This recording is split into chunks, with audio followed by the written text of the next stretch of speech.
सांसों में तुम हो, निगाहों में तुम हो, दिल में तुम हो, ख्यालों में तुम हो, सपनों में तुम हो, तबीरों में तुम हो, ख्वाबों में तुम हो, सवालों में तुम हो।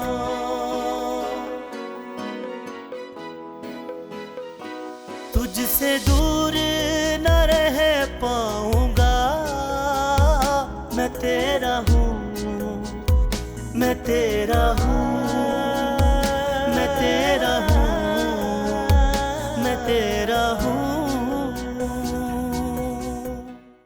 मतलब ये कि मेरी पक्की मोहर लग गई है। बहरोज ने तो मेरी तवक्को से बहुत बढ़ के रिस्पॉन्स दिया है। हर वक्त वो तुम्हारे साथ चिमटी रहती है, तुम उससे बोर नहीं होती? उसको थोड़ा साइड पे करो ना, कुछ वक्त मुझे भी दे दिया करो। रात को डेली फोन करते हो, ये काफी नहीं है क्या? अम्मी, घर में छोटा होना ये भी एक अजाब है। वैसे अच्छा ही होता अगर बाबर भाई मुझसे छोटे होते और मैं उनसे बड़ी होती। अब तुझसे ऐसा कौन सा जुल्म हो गया जो खुद को छोटा होने पे कोस रही है? आप परेशान नहीं हो, मैं जल्दी आने की कोशिश करती हूँ। अपना ख्याल रखें। खुदा हाफिज।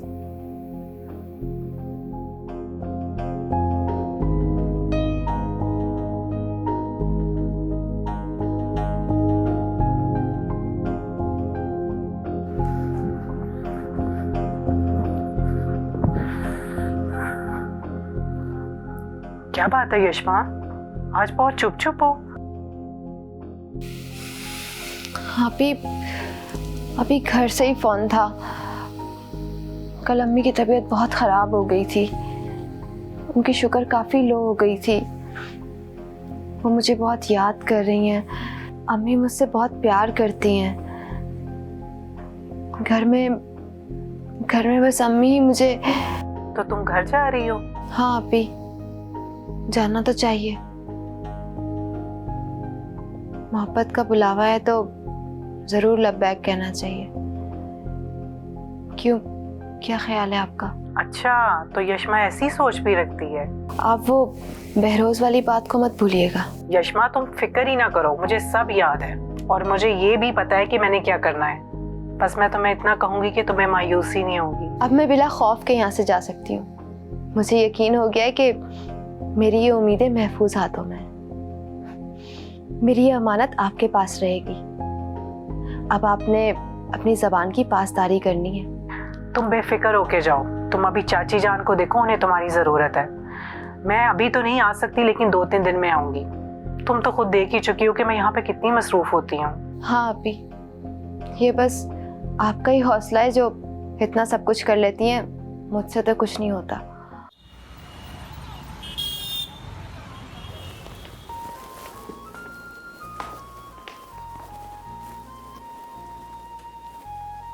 अब्बू, हाँ बेटा। अब्बू जी सो रहे थे क्या? अरे नहीं, ऐसे ही जरा सस्ता रहा था। तुम तैयार हो गई हो, कहीं जा रही हो बेटा? जी अब्बू। अच्छा अब्बू, मैंने वो रोटियां बनाकर हाट पाट में रख दी हैं। गर्मी बहुत है, सालन भी फ्रिज में रख दी है। आप तो जानते ही हैं, मार्केट में शॉपिंग करते अक्सर देर हो जाती है, तो आपको जैसे भूख लगे आप खाना खा लीजिएगा। अच्छा बेटा। अस्सलाम वालेकुम खाला। वालेकुम सलाम मेरा बच्चा, मेरी जान आ गई। चल तू हुरैन के पास बैठ, बातें बातें कर। मैं किचन में जा रही हूँ, थोड़ा सा काम है, निपटा के आती। खाला मैं भी आपके साथ किचन में चलती हूँ, आपका हाथ बटा दूंगी। तू बैठ, बात कर, थोड़ा सा काम है, अभी आई निपटा के। और तुम नहीं चलोगी हमारे साथ? नहीं आपी, आप जाएं, अपने भैया और भाभी की शॉपिंग करें। उस दिन तुम्हारे जाने के बाद मैंने सोचा था कि पढ़ाई इतनी ज़रूरी भी नहीं है। अब भैया और बाबर को ही देख लो, इन्होंने कौन सा पढ़ाई में मार्का मार लिया है, वही वाजिबी सी तालीम हासिल की है। तो क्या इनकी ज़िंदगी रुक गई है? नहीं ना, चल रही है।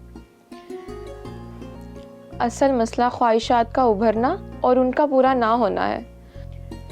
एक बात तो तय है, ख़ानदान में जब भी शादी होगी हम लड़कियां अपनी शादी का ख्वाब ज़रूर देखेंगी।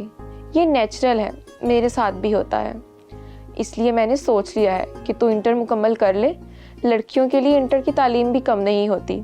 उसके बाद मैं खुद खाला से बात करूँगी कि वो तेरी शादी कर दें, चाहे इसके लिए मुझे खाला के पैर ही क्यों ना पकड़ने पड़े।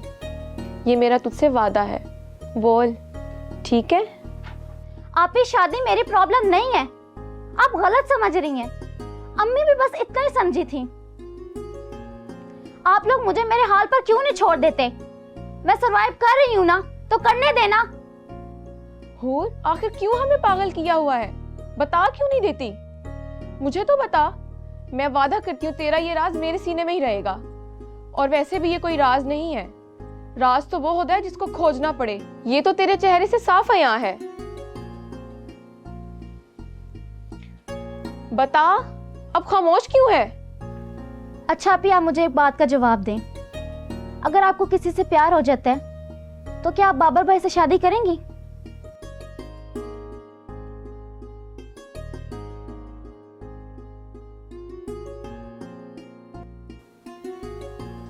तो क्या तुम्हें? आप ही आगे मत पूछिएगा, मैं कुछ नहीं बताऊंगी। मेरे पास कुछ नहीं बचा बताने के लिए। ये तो आपने पूछा तो इतना इशारा दे दिया। अम्मी पूछती तो शायद इतना भी ना बताती। नाम क्या है? नाम ही बता दे। क्यों? आप ही अंसार भाई की शादी हो जाए, मैं आपको सब कुछ बता दूंगी। मेरा वादा है आपसे। अंसार भाई की शादी का इस बात से क्या ताल्लुक है? बहुत गहरा ताल्लुक है।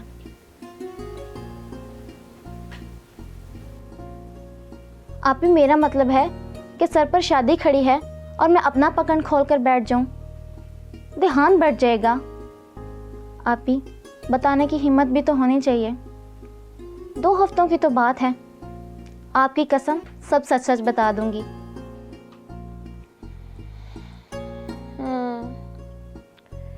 ये तो ठीक कहा है तुमने। बताने के लिए भी हौसला चाहिए। और अब मेरे दिल का बोझ हल्का हो गया है। नाजिया बेटा चले। वो एक तो तेरा गुस्सा हर वक्त नाक पर तैयार रहता है, जरा सी बात पे भी गुस्सा आ जाता है तुझे। अब किसकी शामत आई है? अब्बू अब ना जल्दी से आप मेरी शादी कर दो, मुझसे और मजीद बर्दाश्त नहीं होता। इतनी अकड़ तो असील कुक्कड़ में नहीं होती जितनी इस नाजिया में है। बाबर ऐसी बात नहीं है, बड़ी अदाब वाली लड़की है, बस बाजार में खड़े होकर बात करने से झिझकती है। मैं उसे समझा दूंगा कि वो मुझे बेशक सलाम ना करे, लेकिन बाबर को ज़रूर सलाम करे। ऐसा ना हो कि बाबर को सलाम ना करना हमें भारी पड़ जाए। बचपन की मंगनी ना होती ना और हर तरफ मशहूरी ना होती तो मैं उससे कभी भी शादी ना करता। मगर अब तो मेरी भी जिद है, इससे शादी करके ना इसकी सारी आकड़ तोड़ दूंगा। ये क्या है? ऐसे काम करते हो तुम?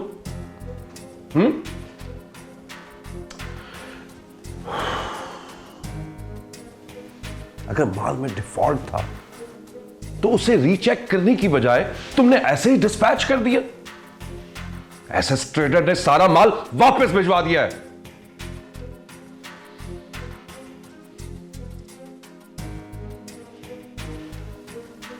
तुम यहां के फुली इंचार्ज हो, ये ड्यूटी है तुम्हारी। Should have check every single piece.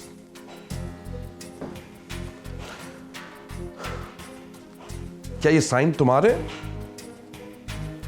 Sir sign मेरे हैं, मगर माल नाइट शिफ्ट में तैयार किया गया था और इसको अयाज ने क्लियर किया था। मुझे बाद में शक हुआ था, मैंने माल को उसी वक्त डिस्पैच करने से मना कर दिया था। सर ये मेरे खिलाफ साजिश है। मेरे मना करने के बावजूद माल को डिस्पैच कर दिया गया। किसी को चार्जशीट किया? मुझे इन्फॉर्म किया था? कोई रिपोर्ट तैयार की है? सर मैं अभी इंक्वायरी कर रहा था, बस 1-2 दिन में। 1-2 दिन? ये फैक्ट्री है, कोई जनरल स्टोर नहीं है जहां काम अपनी मर्जी से किया जाए। It is a well organised factory and you should have be well punctual. Ayas, बैठो।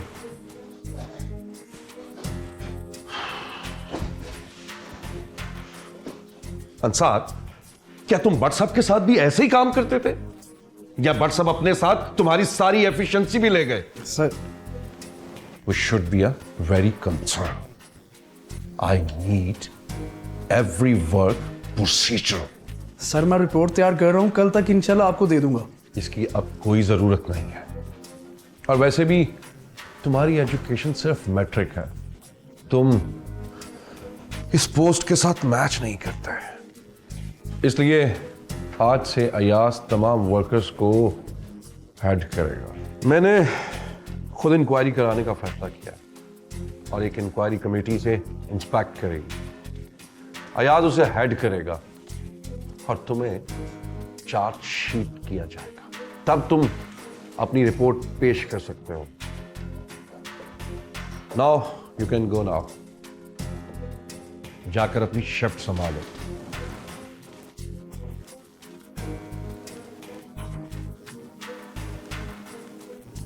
बहुत प्यार से समझाया था इसने, पर इसे समझ ही नहीं आया।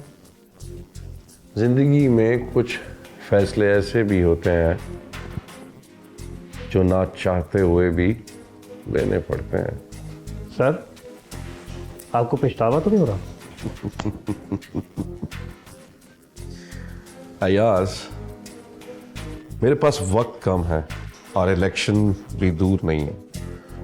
तुम आज से ही प्लानिंग शुरू कर दो। तुम आज से मेरे फ्रंट मैन, राइट हैंड हो।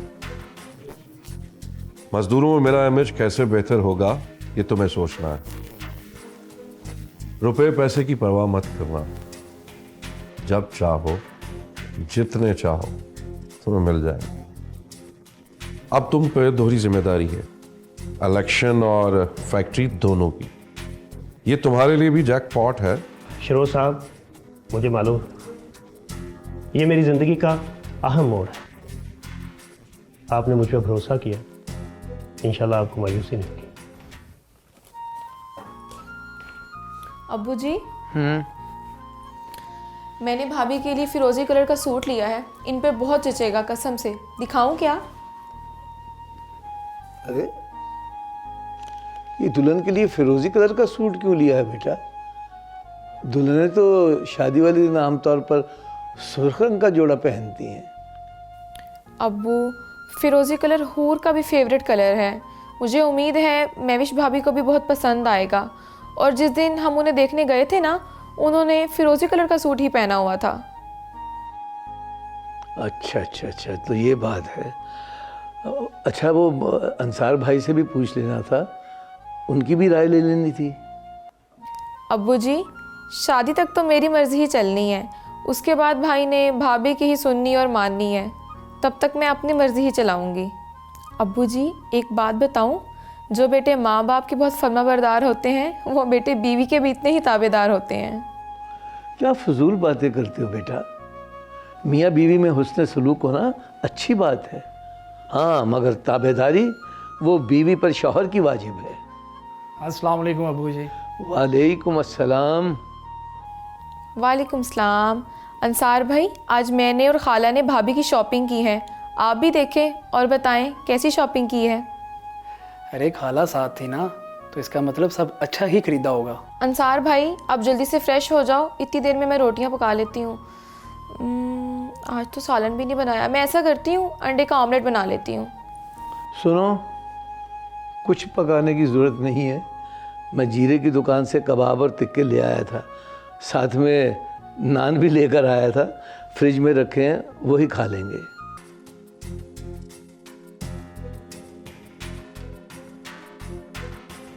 जी बाबा साईं, फैक्ट्री का चक्कर लगाए, कैसी लगी फैक्ट्री? सिराज ने तो फैक्ट्री को बहुत अच्छा बना रखा था, हर चीज सलीके में ही नजर आएगी। मैंने क्वार्टर्स भी देखे हैं, खासे क्वार्टर बना रखे। हाँ बाबा साईं, क्वार्टर्स तो काफ़ी हैं, 200 फैमिली और 500 सिंगल क्वार्टर्स। हर सिंगल क्वार्टर में 2 वर्कर्स रहते हैं, बाबा साईं काफ़ी बड़ा सेटअप है, काफ़ी वोट हैं यहाँ पे। मैंने कच्ची मिट्टी पे पाँव नहीं रखा और फिर अल्लाह ने भी हमारी मदद की है बाबा साईं। यहाँ 10,000 वोट तो कंफर्म है, इतना तो लाजमन होगा और फैमिलीज़ के वोट मिलाकर इतने तो बन ही जाएंगे। और बहरोज़ को भी ताकीद करनी है कि वहाँ यूनिवर्सिटी में अपना स्टूडेंट विंग बनाए। बाबा साईं ये स्टूडेंट बड़े काम की मखलूक है, ये हम जैसों के लिए मार भी सकते हैं और मर भी सकते हैं। चेरी पुत्र, ये शहर है, गांव नहीं है कि यहाँ बंदा मार के खेतों में फेंक दिया तो कोई पूछने की जरूरत भी नहीं करेगा। गांव में तो मीडिया को खुद सदना पड़ता है और शहर में मीडिया वाले गली गली फिरते हैं और खबरों को सूंघते फिरते हैं। यहाँ पंजों से नहीं, हाथों से शिकार करना पड़ता है। कभी थपकी देकर, कभी सर पे रखकर, कभी दिखाकर, कभी फैलाकर और या फिर कभी छीनकर। अपने पंजे शहर में कभी ना दिखाना, पूरा शहर तेरे पीछे पड़ जाएगा। समझ आई शहरी पुत्र? जी बाबा साईं, आपकी बातें सुन ली हैं और ध्यान रखूंगा। बाबा साईं आप इंसाफ से तो मिल ही चुके हैं, मैंने इसका पूरा अंतरा निकाल दिया है। कुछ ज़्यादा ही ईमानदार है, काम की हद तक तो ठीक है लेकिन मेरे किसी काम का नहीं है। मैंने उसे शीशे में उतारने की कोशिश की है मगर वो तो किसी और ही मिट्टी का बना हुआ है। बल्कि मुझे तो शक है कि वो मेरे इलेक्शन के लिए मुसीबत खड़ी करेगा। इलेक्शन से पहले उसका पक्का इंतज़ाम करना पड़ेगा और मैंने एक हीरा भी ढूंढ लिया। बहुत तेज चलने लगा है, ध्यान करी कहीं मुंह के बल न गिर जाएं। बाबा साईं ज़्यादा वक्त नहीं है और इलेक्शन भी ज़्यादा दूर नहीं है। ठीक है पुत्र, जिस तरह तुझे बेहतर लगे। उस माल का क्या हल निकाला जो वापस आ गया था, और गलती किसकी थी? बाबा साईं गलती हीरे की थी और मेरा मतलब है अयाज की थी। अयाज से तो आप मिल ही चुके हैं मगर मलबा मैंने अंसार पे डाल दिया। अब अयाज मेरे एहसान तले आ गया, एक को दबा लिया और दूसरे को उठा लिया। अब दोनों ही मेरी मुट्ठी में है बाबा साईं।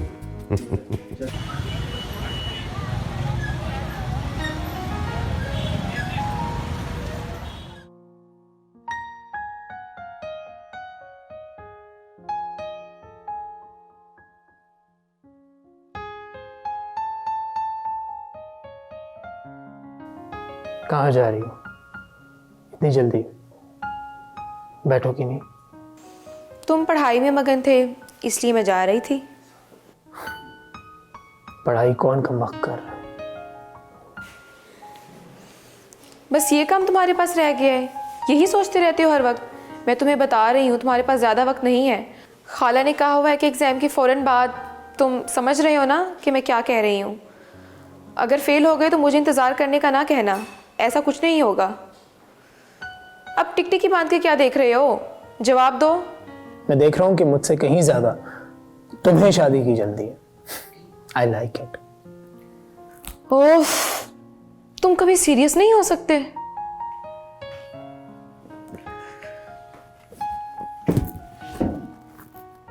हुआ तो था उस दिन, भूल गई तुम? याद करवाओ। बाय द वे, तुमने अपनी फैमिली के मुताबिक मुझे कभी कुछ नहीं बताया। कौन हैं, कितने हैं, कहाँ से हैं और फिर हैं भी कि नहीं? इतना तो तुम जानती हो कि मैं गांव के रहने वाला लड़का हूँ और यहाँ पर किसी के साथ एज अ पेइंग गेस्ट रह रहा हूँ। मेरे बाबा हैं, मामा है, मेरा भाई है, भाभी है और हाँ, एक छोटा सा भतीजा भी है मेरा, बिल्कुल मेरे बेटों की तरह। मेरा बेटा? तो तुम शादीशुदा हो, तुम्हारा एक बेटा भी है? एक तो तुम हर वक्त वसीले घोड़े पे सवार रहती हो, मेरी बात तो तुमने पूरी सुननी नहीं। मेरा मतलब है कि वो मुझे हमारे बेटे जैसा दिखता है। यशमा के आने से हमारे घर में रौनक आ गई थी। ये चली गई ना तो हमारा घर फिर सूना हो जाएगा। बाबा साईं बिल्कुल ठीक कह रहे हैं। और बहरोज में भी काफी बदलाव आ गया है। अब तो वो काफी टाइम घर में रहने लगा है। तुम फिर मेरे रास्ते में आ गए, हटो सामने से। रास्ता तो तुमने हमारा काटा है, अब ज्यादा तमाशा ना कर, चल बैठ दरमियान में। मैं तेरा हूँ